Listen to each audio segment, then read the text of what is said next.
Hi friends, പുതിയൊരു വീഡിയോയിലേക്ക് എല്ലാവർക്കും സ്വാഗതം. ഇന്ന് ഞാൻ വരയ്ക്കാൻ പോകുന്നത് ഒരു എയ്റോപ്ലെയിനാണ്. അതിൻ്റെ പശ്ചാത്തലത്തിലുള്ള ആകാശവും ഒക്കെയാണ് ഇന്നത്തെ പെയിൻറ്റിങ്ങിൽ വരയ്ക്കാൻ ഉദ്ദേശിക്കുന്നത്. ഈ പെയിൻറ്റിങ് ചെയ്യുവാനായി ഞാൻ ഉപയോഗിച്ചിരിക്കുന്നത് camel ആർട്ടിസ്റ്റ് വാട്ടർ കളറാണ്. ഉപയോഗിച്ചിരിക്കുന്ന പേപ്പർ 300 GSMൻ്റെ കോൾഡ് പ്രസ് പേപ്പറാണ്. നമ്മൾ പെയിൻറ്റിങ്ങിൽ കാണുന്നത് പോലെ തന്നെ ആകാശത്തിൻ്റെ ഭാഗത്ത് അവിടെ കുറച്ച് മേഘങ്ങളെ കാണിക്കാൻ വേണ്ടി ഇനീഷ്യലി കുറച്ച് ഏരിയകൾ മാർക്ക് ചെയ്ത് വെക്കുകയാണ്. ബാക്കിയുള്ള ഭാഗം മുഴുവൻ കൊബാൾട്ട് ബ്ലൂ കൊടുത്ത് പെയിൻറ്റ് ചെയ്യുകയാണ്. മേഘങ്ങൾ എപ്പോഴും പ്യുവർ വൈറ്റ് ആയിരിക്കണം എന്നില്ല, അതിൽ കുറച്ച് ഒരു ഗ്രേ ഷാഡോസ് ഉണ്ട്, അല്ലെങ്കിൽ ഒരു വയലറ്റ് പോലെയുള്ള ഷാഡോസ് കാണാം. ഏത് കളർ വേണമെങ്കിലും നമുക്കതിന് ഉപയോഗിക്കാം. വളരെ ലൈറ്റായിട്ട് ഉപയോഗിക്കണമെന്ന് മാത്രമേ ഉള്ളൂ. ഞാനിതിൽ ഉപയോഗിച്ചിരിക്കുന്നത് ചെറിയൊരു വയലറ്റ് പോലെയുള്ള കളറാണ്. ബാക്കിയുള്ള ഭാഗങ്ങളിൽ ആകാശം യൂണിഫോമായിട്ട് വരക്കുകയാണ്. എയ്റോപ്ലെയിൻ വരക്കേണ്ട ഭാഗം അവിടെ ഒഴിച്ചു വിടുകയാണ് ചെയ്യുന്നത്. പെയിൻറ്റിങ് ചെയ്യുമ്പോൾ വളരെ ലൈറ്റായിട്ടാണ് ആകാശത്തിൻ്റെ വരക്കുന്നത്. നേരത്തെ പറഞ്ഞതുപോലെ തന്നെ കുറച്ച് മേഘങ്ങളെ കാണിക്കാൻ വേണ്ടി ഇടയ്ക്ക് കുറച്ച് ഭാഗങ്ങൾ ഒഴിച്ചു വിടുന്നുണ്ട്.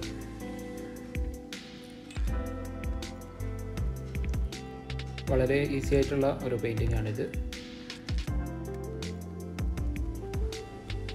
ലെഫ്റ്റ് സൈഡ് ടോപ്പിലുള്ള ഭാഗം അവിടെ കുറച്ച് ബ്ലൂ കളർ ഞാൻ കൊടുക്കാതെ ആദ്യം കൊടുത്ത കുറച്ച് ബ്ലൂ കളർ വാഷ് ചെയ്തെടുക്കുകയാണ്. അവിടെ നിന്നൊരു സൂര്യപ്രകാശം വരുന്നത് പോലെ ഒരു അനുഭൂതി തോന്നിക്കാൻ വേണ്ടിയിട്ടാണ് അതിനുള്ള ഒരു ശ്രമം നടത്തുന്നത്.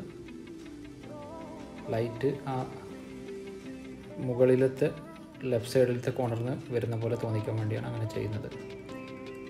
പ്ലെയിന് വൈറ്റായിട്ടാണ് കാണുന്നതെങ്കിലും നമ്മൾ ആദ്യം ഇനീഷ്യലി ഒരു ചെറിയൊരു ഓറഞ്ച് കളർ വെച്ചിട്ട് പെയിൻറ്റ് ചെയ്യുകയാണ്. സൂര്യപ്രകാശം പതിക്കുന്നത് തോന്നിക്കാൻ വേണ്ടിയാണത്. പിന്നെ ആദ്യം അത് ചെയ്തതിന് ശേഷം പിന്നെ വിമാനത്തിൻ്റെ വ്യത്യസ്ത ഭാഗങ്ങൾ പെയിൻറ്റ് ചെയ്യാൻ ശ്രമിക്കുകയാണ്. വിമാനത്തിൻ്റെ കളർ വൈറ്റ് ആയതുകൊണ്ട് തന്നെ കൂടുതലായിട്ട് വിമാനം മൊത്തം പെയിൻറ്റ് ചെയ്യുന്നില്ല. അതിൻ്റെ ചിറകുകളും മറ്റു ഭാഗങ്ങളും പെയിൻറ്റ് ചെയ്ത് ആവശ്യമുള്ള കോൺട്രാസ്റ്റ് കൊടുത്താൽ തന്നെ വിമാനത്തിന് ആ ഷേപ്പ് വരുന്നതായിരിക്കും.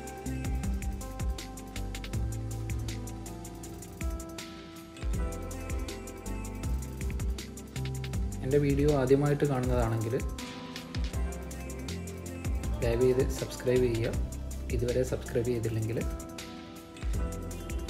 ഇതിൽ വാട്ടർ കളറുമായി ബന്ധപ്പെട്ട ഒരുപാട് വീഡിയോകൾ ഈ ചാനലിൽ ഞാൻ അപ്ലോഡ് ചെയ്തിട്ടുണ്ട്. വിമാനത്തിൻ്റെ ചിറകുകൾ വരച്ചെടുക്കുകയാണ്.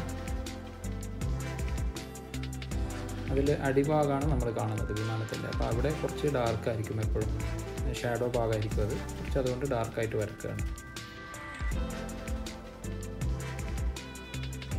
ആദ്യം തന്നെ ഒരുപാട് ഡാർക്കാക്കി വരക്കുന്നില്ല, കുറച്ച് ഡാർക്ക് വരച്ച് ഒരു വയലറ്റ് പോലെയുള്ള കളർ കൊടുത്തിട്ടാണ് ചെയ്തിരിക്കുന്നത്. ക്രിംസണും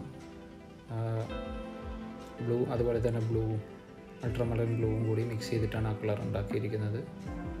ഈ താഴ്ഭാഗത്തുള്ള ഷാഡോസൊക്കെയാണ് ഇപ്പോൾ ഇതിൽ വരയ്ക്കുന്നത്. പിന്നെ അതുപോലെ തന്നെ എയ്റോപ്ലെയിനിൻ്റെ വിൻഡോസ് അതൊക്കെ ഓരോരോ ഡോട്ട് മാത്രമിട്ട് അടയാളപ്പെടുത്തുകയാണ്. അകലെയുള്ളതായതുകൊണ്ട് തന്നെ അതിന് ഒരുപാട് ഡീറ്റെയിൽസ് ആവശ്യമില്ല. ജസ്റ്റ് അത് തോന്നിക്കാൻ വേണ്ടി കുറച്ച് ഡോട്ടുകൾ മാത്രം ഇടുകയാണ്. ഇത് പറന്നുയരുന്ന ഉടനെയുള്ള ഒരു വിമാനമായിരിക്കണം, കാരണം അതിൻ്റെ ടയറുകളൊക്കെ മുഴുവനായിട്ട് ഉള്ളിലേക്ക് പോയിട്ടില്ല. ആ രീതിയിലാണ് ഇതിൽ വരക്കുന്നത്. റെഫറൻസ് പിക്ചർ അങ്ങനെ ആയതുകൊണ്ട് അങ്ങനെയാണ് അത് വരക്കുന്നത്.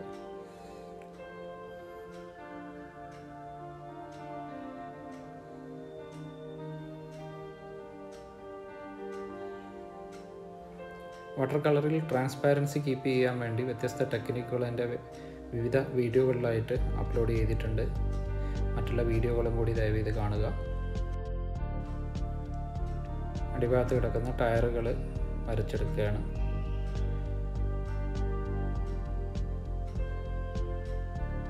ഈ ഷാഡോസൊക്കെ ആദ്യം തന്നെ വളരെ കട്ടിയുള്ള കളറാക്കി വളരെ ഡാർക്കാക്കിയിട്ട് വേണമെങ്കിൽ കൊടുക്കാം. നമ്മൾ കോൺഫിഡൻ്റ് ആണെങ്കിൽ ആദ്യം തന്നെ വളരെ കട്ടിയുള്ള കളറുകൾ കൊടുക്കാം. ഞാൻ അത്ര കോൺഫിഡൻ്റ് അല്ലാത്ത അതായതുകൊണ്ട് സ്റ്റെപ്പ് ബൈ സ്റ്റെപ്പായിട്ട് മാത്രമേ ചെയ്യുന്നുള്ളൂ.